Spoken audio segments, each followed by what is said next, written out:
We are back with story number 11 about topsides. Before I get into that, I wanted to show one of the side projects that come up. Most seem easy, most take much longer than you would think, and some require a creation of a special tool. This project is the rebuild of one of the foot pumps we will use to supply seawater to the sink to wash dishes. Saves on water consumption, and after washing, you rinse with fresh water.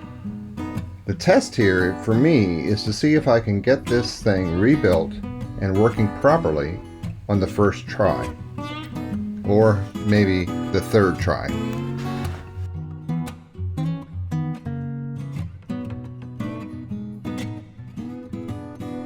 So it helps when you put the valves in the right way as it pumps. First time I put it in, it was just recirculating in here. So it is a little tricky to get apart and put back together, so I made a mess here, as you can see. So soon, hold on.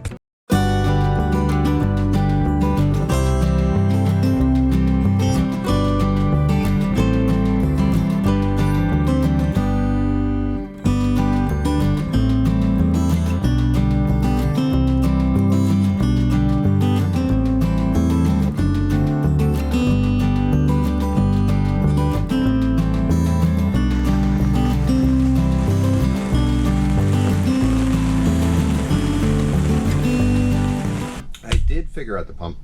It took 2 or 3 tries. Just getting your head wrapped around it. Welcome, we are back. It's been quite a few weeks. It's towards the end of May before Memorial Day now. We've been busy with the boat. Parts of the boat that are more exposed to the weather are getting some attention now. We do have some news though. If you count up the number of steps needed to complete the projects that we want to get done, and you add up the number of days until, say, July, we're not going to make it. So even if we did push hard to get the boat just in the water, we don't have a mooring close by currently. And with the elder care that we have to take care of Julie's dad, and we can't really be away from the house that long, I think it would be a frustrating experience. And that's not the experience that we want. We want to enjoy this. I've been really enjoying working on the boat and getting it ready, and I think that'll make for a sweeter launch in 2020 when May comes around. We'll probably be itching to get the boat in the water the first of everybody. Hopefully we have a mooring close by too. So if you take each of the projects that we have going on and you break those down into individual steps that can be accomplished in about an hour or two, I try to accomplish 1 or 2 of those a day to make it feel like I'm making progress. And then obviously over the weekend I'm able to do a lot more. So that way at the end of the week there's quite a few things that have gotten done for that week. So we've been pleased with the progress we're making. We really like how it's turning out. And I have an example of one of those steps that I'm taking here today, trying to get done, that I kind of share with you. So here's the helm. Obviously this is off the boat. It's up on the seat here. The helm normally sits here. The way this is constructed is the sides are just a single piece of fiberglass, close to maybe 3/16 or 1/4 inch thick, probably more closer to a 1/4 inch.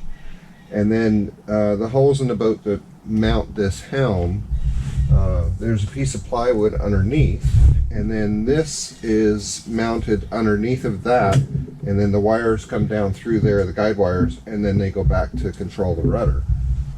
So the floor of this is 2 pieces of fiberglass, and it has balsa wood in between that are standing up on edge to give it rigidity. This part of the boat was the worst as far as any water getting into the balsa wood.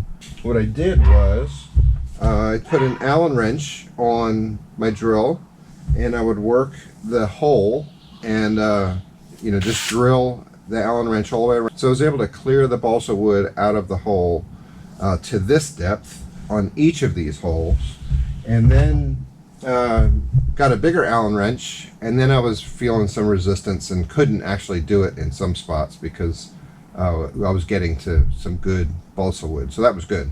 I was able. So the breakdown of the balsa wood is between this and this distance. So I think that's pretty good. And that's the worst of the boat that we saw anywhere.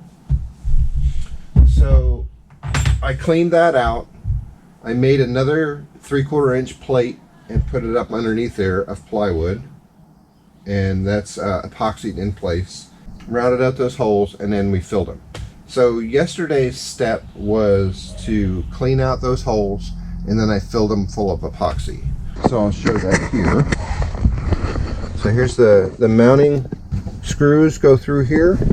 These are big 1/2 inch screws that hold the helm in. The guide wires, throttle, and shifter go down through these holes. And then these are for the stainless steel loop that goes up and around where the gauges are attached. So we filled this full of thickened epoxy. So the epoxy would go about, that far all the way around. So then we'll drill those out all the way down through, and then we'll be able to mount the pulpit back in here. So in the future, any moisture or anything that got down in here has a epoxy barrier layer, so that it should protect the balsa wood. So that's the step for today. On to the topside project. We removed everything except for the tow rails, maybe next year. The non-skid on these types of production boats is a diamond-shaped grid that is pressed into the gel coat when the top is molded. This had been previously painted, and some areas were pretty worn. So the decision was made to sand all of the diamond-shaped non-skid off. The goal then was to remove everything, sand the entire boat, fair imperfections, and paint it with the sprayer. The non-skin dead would be applied. Just about everything came off the boat without much trouble. Time is the major investment. Keeping everything organized and storing all of the fasteners in individually labeled bags is most important.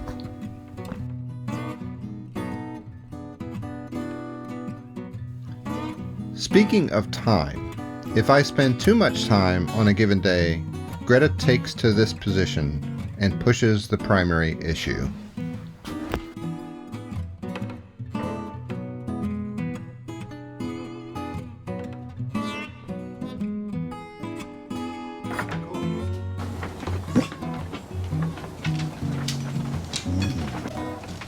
But it's supposed to be like this all week, cold but sunny.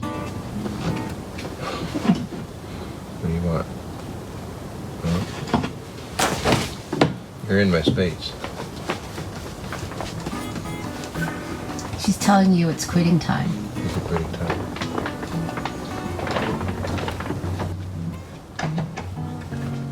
Hey, what are you doing? I'll spare the audience from the 25 hours it took to sand off all the non-skid.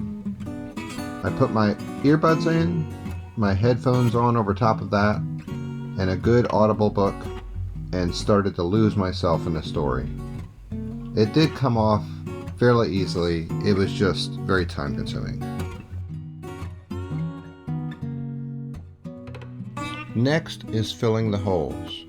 This one is the area where the fish finder was. I tapered the edges, epoxied a piece of glass on the back to provide a backing plate, then just layered a few layers of epoxy and glass to fill the hole.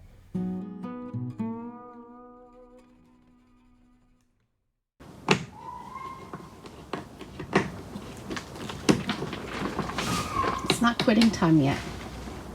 Yes, we're having a beer, but it's not quitting time yet. Okay? We're getting ready to quit. It's a getting ready to quit beer. Okay? Is that okay? When we get our second beer, then it's quitting time. Okay? For tonight's fiberglass job, I'm using these 3-layer thick fiberglass plates that I made. And we're going to raise the bases of the stanchions just a little bit to give that area of the deck some firmness. The stanchion bases only had a small washer and nut holding the stanchions in place.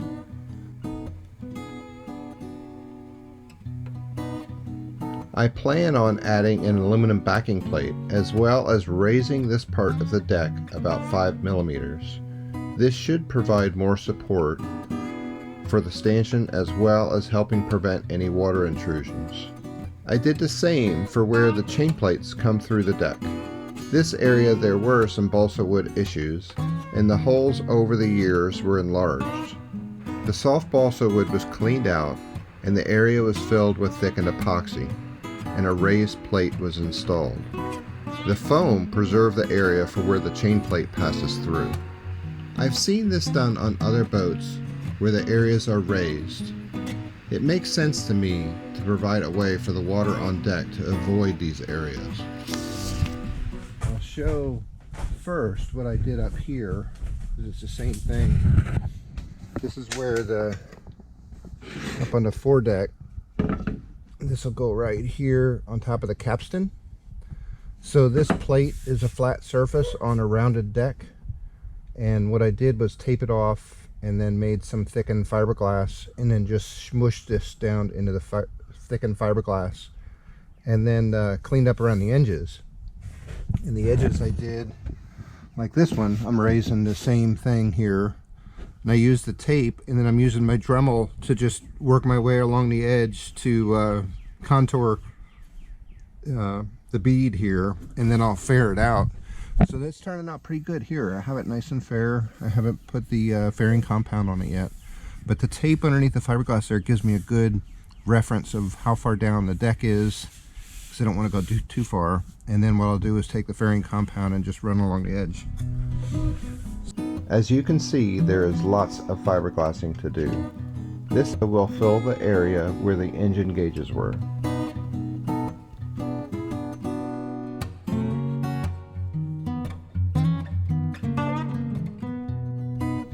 Back to removal of items. Julie and I tag teamed this one as I worked below, and she was on deck as we removed the car tracks.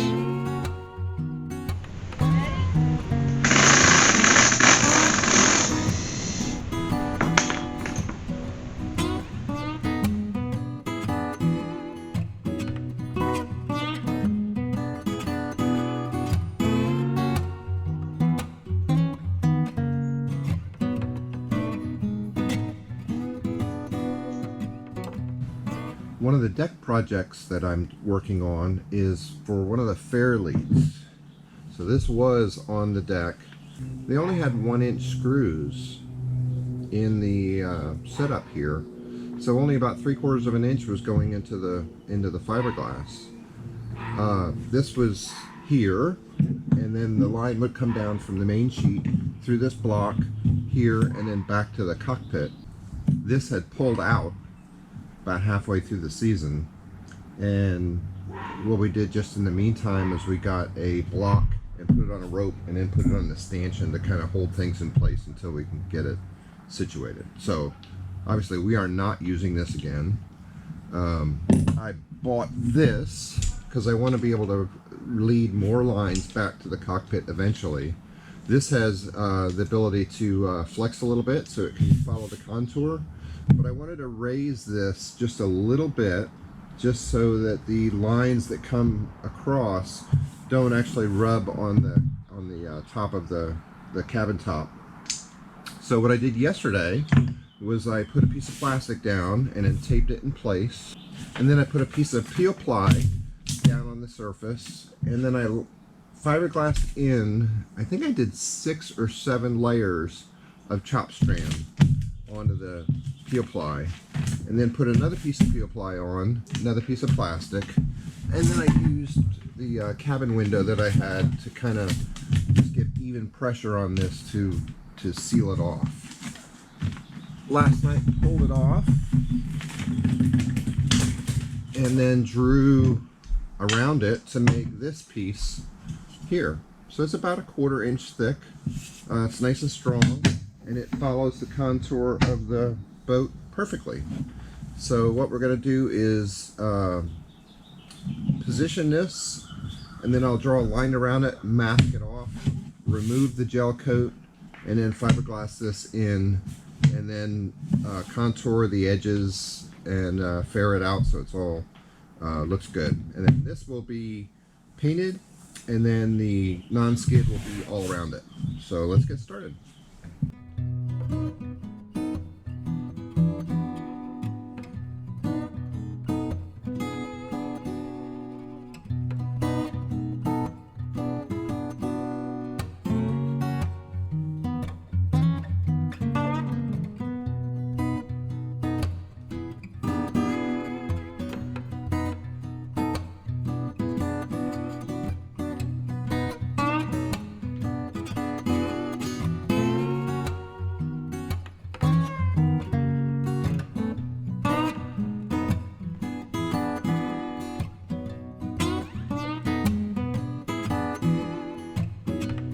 Now let's talk about sanding.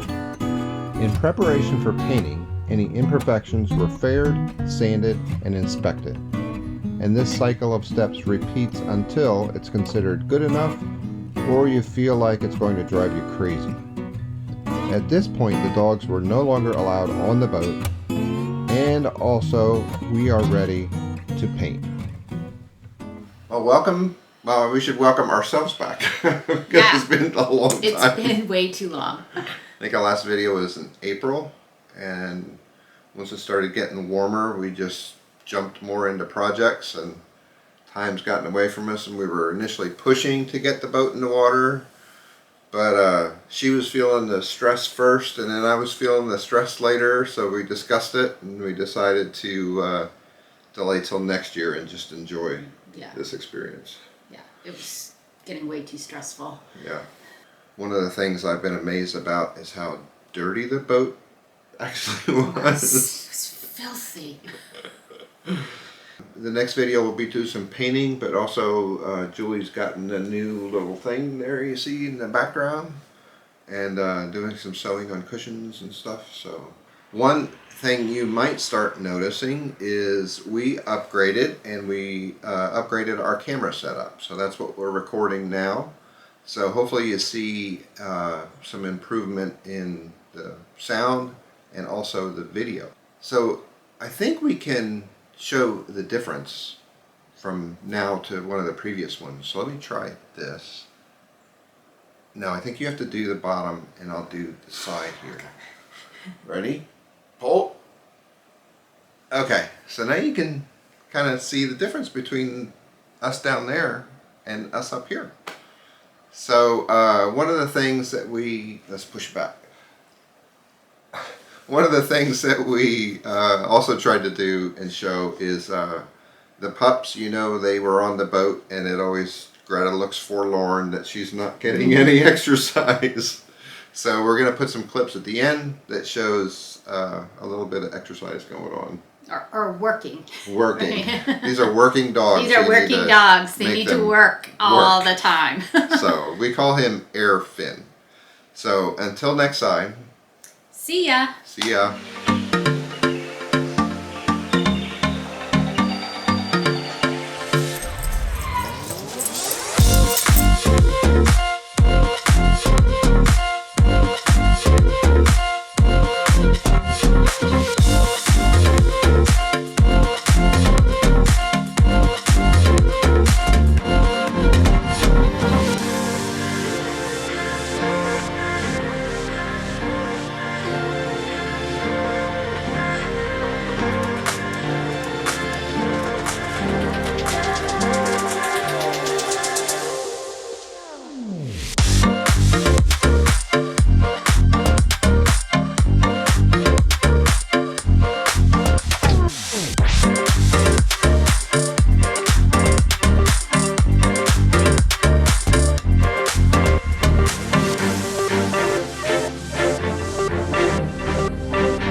Okay, so We'll see how good your editing is. let me try this.